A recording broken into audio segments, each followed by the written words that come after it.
Olá, semana de muitas e variadas aprovações no plenário da Câmara. Teve a dispensa de multas e juros para quem quiser quitar dívidas com a Receita. Teve projeto que permite a regularização de áreas ocupadas na Amazônia. Outro que dá aos Correios e à Telebrás preferência nas contratações do governo para serviços de entrega de encomendas e conectividade. Mas teve ainda projetos da área de educação de pessoas com transtorno do espectro autista, saúde da mulher com câncer de mama e proteção das mulheres indígenas contra a violência. Vamos começar com dois projetos que aumentam os direitos das mulheres submetidas a cirurgias para o tratamento do câncer de mama. Um deles garante acesso à fisioterapia pós-operatória no SUS. O outro obriga hospitais e clínicas a informarem à paciente o direito à cirurgia plástica reparadora nos casos de mutilação decorrente do tratamento. O descumprimento pode ser punido com multa. O câncer de mama é o segundo tipo de câncer mais frequente no Brasil, depois dos cânceres de pele. Todos os anos são registrados mais de 70 mil novos casos no país. O projeto que acrescenta a fisioterapia como tratamento complementar depois da cirurgia foi considerado um avanço. Mas a multa para os hospitais que não divulgarem às pacientes o direito que todas as mulheres têm à cirurgia plástica reparadora nos casos de mutilação recebeu críticas. Os dois projetos seguiram para o Senado. Nós estamos vivendo um momento em que só se fala em arrecadar, multa. Então, nós achamos que muito melhor do que uma multa é essa campanha educativa e a obrigação de informar. Esse projeto complementa, porque garante a ação da fisioterapia nos casos de cirurgia mamária, não só para as mulheres, mas também para os homens, o que é muito importante. E é importante também entender que essa cirurgia de prótese e o pós-operatório bem cuidado não é uma questão estética, mas é uma questão da plenitude da mulher, da sua plenitude psicológica, da sua sensualidade, da sua plena vida. Outro projeto aprovado e também enviado para o Senado obriga empresas com mais de 50 funcionários a divulgarem internamente informações sobre campanhas oficiais de vacinação sobre o HPV e sobre os cânceres de mama, de colo de útero e de próstata. O HPV é como é mais conhecido o papiloma vírus humano, uma das causas de câncer de colo de útero, ânus e garganta. A divulgação para os funcionários das empresas foi apontada como um estímulo à prevenção. Esse projeto, ele determina que as empresas públicas e privadas possam trazer informações, campanhas, orientações numa doença que muito se mata ainda no país, que é a campanha contra o câncer de mama, a importância da vacinação, papilovírus, a questão do câncer de próstata. E não foi o único projeto que foca na divulgação de informações como maneira de salvar vidas. Outra proposta aprovada obriga estabelecimentos como restaurantes e lanchonetes a exibirem cartazes com orientações sobre manobras para desobstruir as vias respiratórias de uma pessoa que estiver engasgada, por exemplo, com um pedaço de comida. Além dos cartazes, a proposta prevê o treinamento de profissionais que trabalham nas instituições de ensino e de saúde. O método mais comum para socorrer uma pessoa que estiver engasgada é a chamada manobra de Heimlich. Ela é feita pressionando o diafragma da pessoa engasgada até provocar uma tosse que faz com que o objeto seja expulso. Então, em qualquer espaço, em qualquer momento, a qualquer hora do dia ou da noite, nós podemos ter um parente, ter um amigo, ter uma pessoa próxima que passe por um procedimento como esse e a falta de informações ou a falta de um método adequado para lidar com essa situação poderá não somente dificultar uma vida. Esse projeto seguiu para análise do Senado, assim como outro, também aprovado, que considera um direito o atendimento educacional especializado para estudantes com transtorno do espectro autista, inclusive com a garantia de oferta de profissionais de apoio escolar. A proposta proíbe as escolas privadas de cobrarem a mais pelas anuidades, mensalidades e matrículas. Elas também não poderão fixar limites para o número de alunos com transtorno nas salas de aula. Isso vai valer para todos os níveis de ensino. O projeto tem muitos méritos, ele trata dessa detecção do problema, de um trabalho multidisciplinar das escolas, para que não haja qualquer discriminação, qualquer tipo de exclusão, que é tão comum no ambiente escolar. E, às vezes, as próprias crianças são inoculadas do preconceito. Vamos falar agora do combate à violência, mais especificamente a violência contra a mulher indígena. Deputados e deputadas aprovaram um projeto que define como agravante no Código Penal crime de violência praticado contra a mulher indígena. A proposta, que já seguiu para o Senado, também prevê foco específico nas mulheres indígenas, na elaboração de programas educacionais e no atendimento público de saúde. Apesar de aprovado de maneira simbólica, o projeto rendeu debate no plenário. Esse destaque, ele diferencia.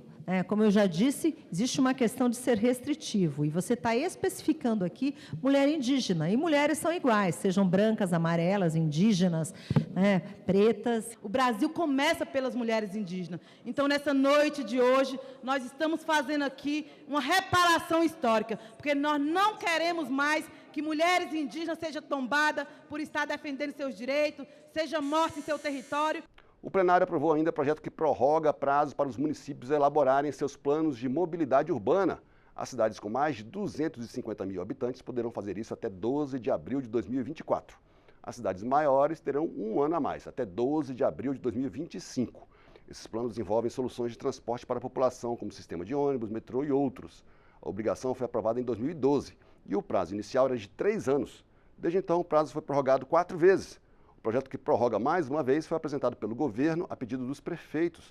Isso porque os municípios que deixarem de apresentar os planos ficarão impedidos de receber recursos federais destinados à mobilidade urbana, o que inclui emendas parlamentares.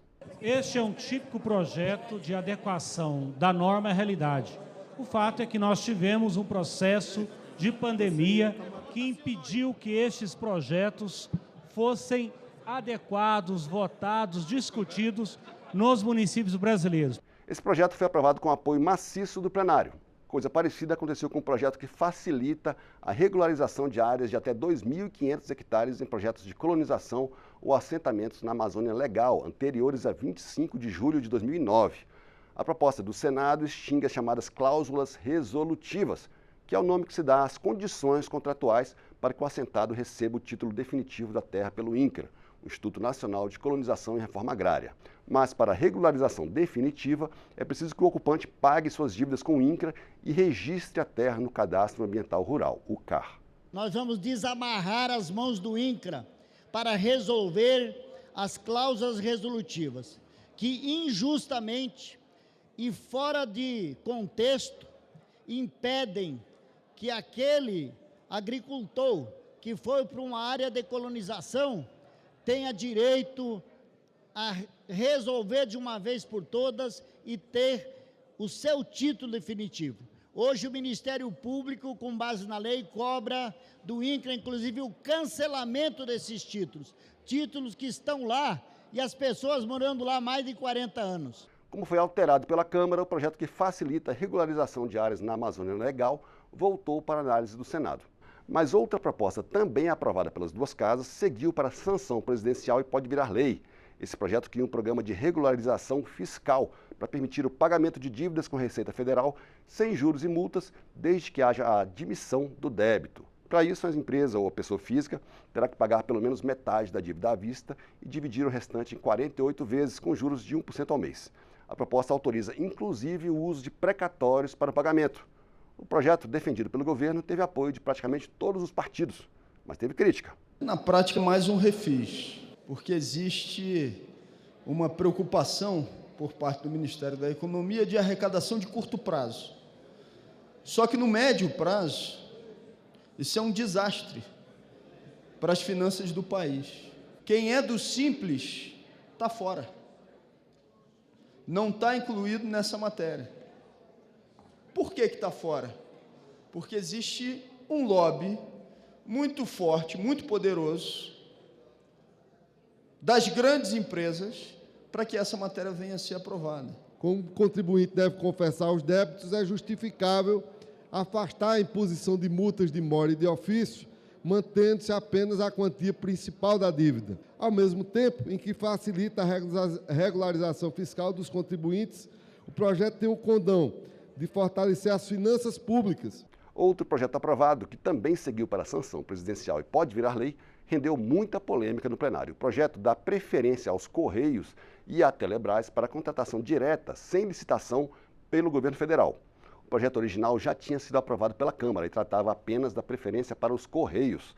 A empresa poderia, assim, ser contratada pelo governo para entrega de encomendas sem licitação. Esses serviços hoje podem ser feitos por empresas privadas. Os Correios têm um monopólio apenas da entrega de correspondência. Depois de aprovado pela Câmara, o Senado acrescentou a Telebrás na preferência da contratação. A Telebrás é uma sociedade de economia mista de capital aberto que fornece conexão de internet a diversas localidades do país. É engraçado porque na justificativa do projeto diz que nós precisamos privilegiar os Correios porque ele é uma empresa muito efetiva e ele precisa sanear as contas urgentemente. Só que, se não tem as contas saneadas, então, obviamente, não é uma boa gestão empresarial, é contraditória a informação. O que não dá é sempre o pagador de impostos cobrir o rombo dos Correios, sob a alegação de que há uma boa gestão, quando não há. A proposta tem o mérito de aumentar a eficiência dos Correios, dos serviços públicos. É a maior e mais importante empresa brasileira na área de logística. E por isso também a fidelização assegura que seja possível uma receita de cerca de 20 bilhões a mais nos serviços. A Câmara aprovou ainda projeto que acaba com a multa aplicada a advogados que abandonarem o processo penal. Hoje essa multa pode chegar a 100 salários mínimos, além de sanções administrativas. O texto aprovado substitui o pagamento de multa por um processo administrativo na Ordem dos Advogados do Brasil. Essa proposta foi enviada ao Senado. E não acabou não. Deputados e senadores se reuniram em sessão do Congresso para aprovar projeto que abre um crédito especial de 15,2 bilhões de reais no orçamento desse ano. Desse total, quase 9 bilhões são para compensar estados e municípios por perdas de arrecadação do ICMS ocorridas no ano passado. Outros 6 bilhões são para compensar perdas dos fundos de participação dos estados e municípios. Esse crédito seguiu para a sanção presidencial. E esses foram os destaques dessa intensa semana de votações no plenário da Câmara. Até a próxima.